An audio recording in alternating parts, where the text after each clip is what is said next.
बताते हैं महात्मा का मतलब दाढ़ी बाल बड़ा हो, टीका चंदन हो, कोई रंगीन वस्त्र पहने, इसका नाम महात्मा नहीं है।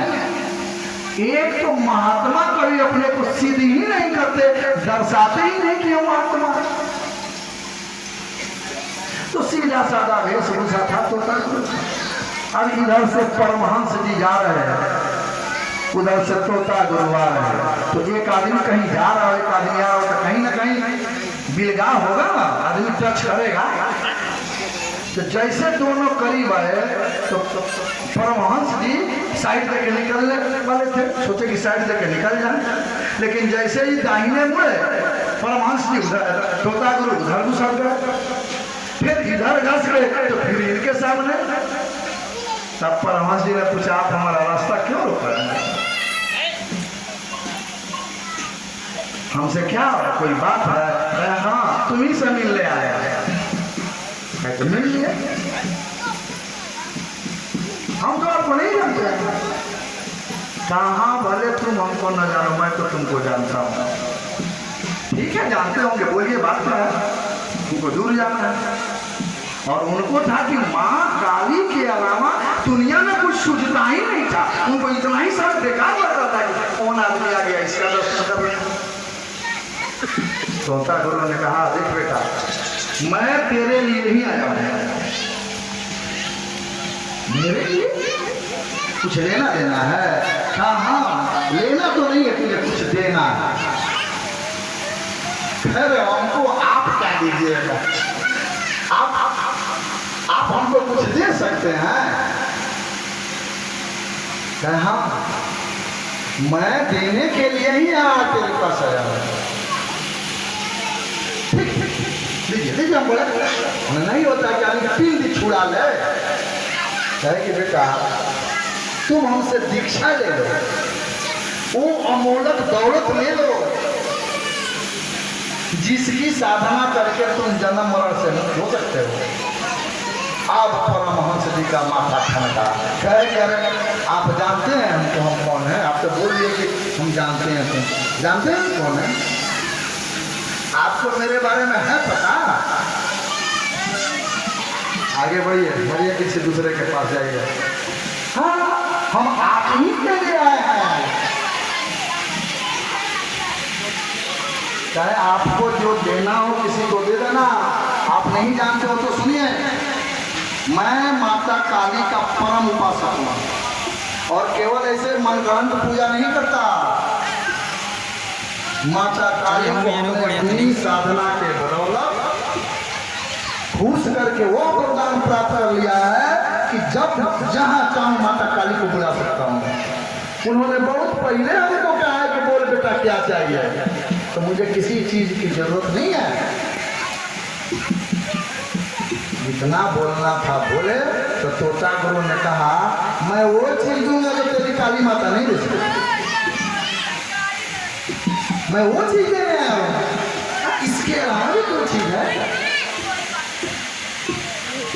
परमहंस जी ने कहा कि काली माता को मानता है, मानने की क्या बात है? क्या तो पूछ ले अपनी काली माता से, मैं थोड़ा देर रुक जाता। पूछ ले, तेरी माँ कहेगी तो मानेगा ना। परमहंस जी को लिखा ना कि लगता है कि हम कोई मैंने झूठा समझ रहे हैं, इनके सामने बोला देते हैं, इनका भी अकल खुला नहीं। वहीं पलथी लगा के बैठ गए परमहंस। और जो पूजा का उनका तरीका था, उससे उसने माँ काली का आवाहन किया। तुरंत एक छाया सामने उपस्थित हो गई। बोल बेटा क्या बात?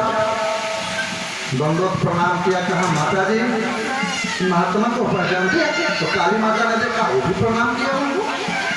काली माता ने प्रणाम किया तो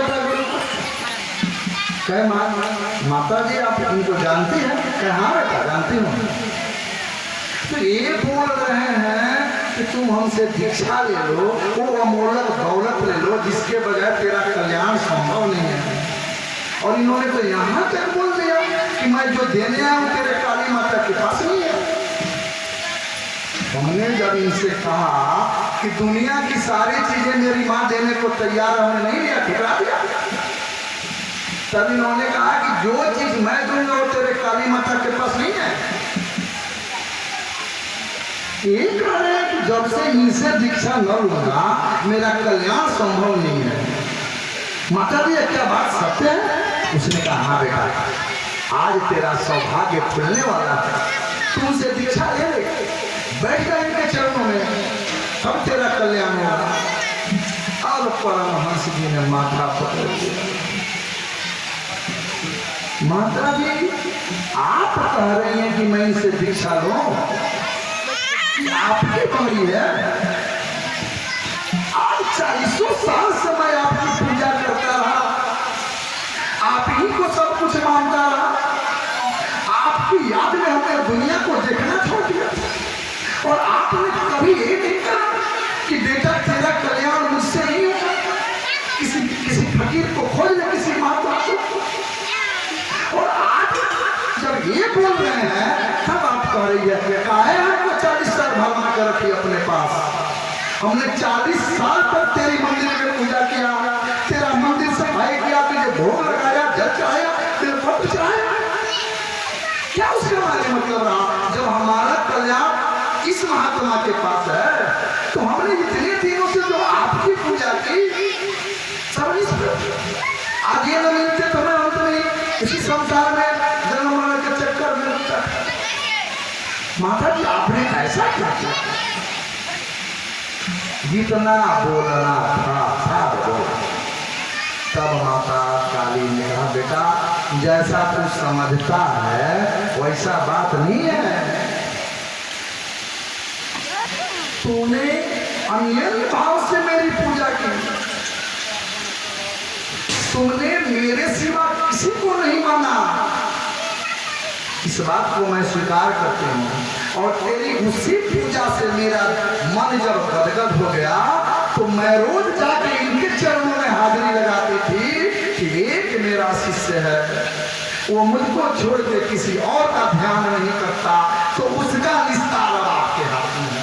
आप उसको इस जन्म मरण के चक्कर से छूटने का रास्ता दे दो। और तुम मेरी पूजा करते थे और मैं रोज जाके इनके दरबार में हाजिरी लगाती थी, तब आज तुमको दर्शन देने आए हैं। तुम गया था इनके पास, तुम पहचान सकता है? आ गया है सतगुरु तेरे सामने, बैठ जाओ उसके चरणों में।